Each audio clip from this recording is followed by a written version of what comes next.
Saludos a todos, muy buenas y bienvenidos a Madridismo al Día. 8 partidos en un mes, tal cual. Es lo que tiene el Real Madrid de aquí en adelante hasta final de año.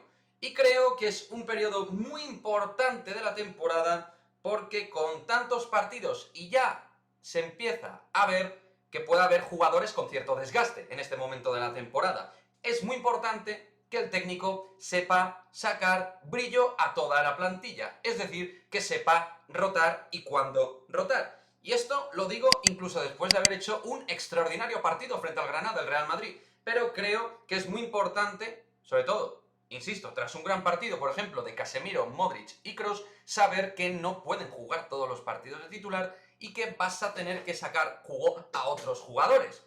Y aquí es un punto de incógnita o duda que puedo tener como madridista, sobre todo ciñéndome a la etapa anterior de Carlo Ancelotti como técnico del Real Madrid. Y algunos, de manera muy acertada, o quizás no tanto, me diréis que el Real Madrid no tenía las plantillas tan largas como actualmente. Bueno, con matices, eran muy buenos equipos. Y es verdad que ahora quizá sean un poco más largos, pero ese Real Madrid Ancelotti 2013, 2014, 2014, 2015 no tenía solo 11 jugadores buenos, podía tener 15 o 16 como poco también. Entonces yo creo que es una cuestión de que el propio técnico sepa rentabilizar los recursos y aquellos futbolistas que a priori tengan el cartel de más secundarios puedan dar un paso al frente. Y para dar un paso al frente el técnico tiene que darles pues más minutos a esos futbolistas. Jugadores como Rodrigo, Asensio en menor medida, Camavinga, Valverde cuando vuelva. ¿Por qué Antonio Blanco no tiene ningún minuto?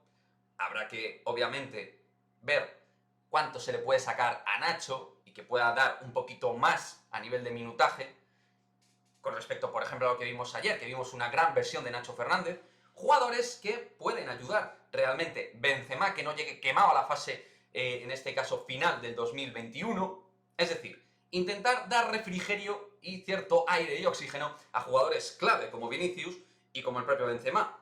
Por ejemplo, cuando Eden Hazard pues, puede dar minutos, pues creo que tiene que tener más relevancia en el juego. Hazard no va a ser el del Chelsea, ya nos podemos ir olvidando, pero tiene que ser un jugador al cual haya que sacarle rendimiento. Cuando Bale vuelva, 3/4 de lo mismo hay que hacer con el futbolista galés. Lo dicho, Rodrigo, Marco Asensio, Mariano, que no es santo de mi devoción, pero oye, para partidos ante rivales que no te exigen mucho, se ve que es un jugador que te puede llegar a aportar algo esta temporada. Y luego en el centro del campo es muy importante que tengamos a todos frescos, porque si no, luego vamos a llegar al periodo clave que por X circunstancias nos hemos encontrado en otras ocasiones y que pues nos hemos encontrado jugadores clave lesionados, jugadores claves cansados, y al final el equipo no ha podido rendir al máximo nivel, por ejemplo, en la Champions, cuando hemos tenido jugadores clave lesionados y han llegado al partido importante o al más importante del año y no han podido rendir. Entonces, esto creo que es un punto muy importante, clave,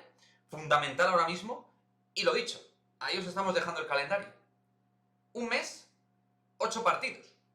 Momento clave para ver al Carlo Ancelotti más, digamos, más prolífico a sacar rendimiento a todo su arsenal de plantilla. Porque este año Ancelotti tiene plantilla, tiene jóvenes canteranos a los cuales le puede dar un paso al frente, a él le gustaba mucho la cantera, lo dijo al principio de temporada, y otros que tiene de la primera plantilla que podrían tener más minutaje. Ahora es también saber escoger dónde y cuándo hacer esas rotaciones. Esperemos, como digo, que Carlo dé con la tecla para, como digo, sacarle brillo a esta buena plantilla del Real Madrid 2021-2022.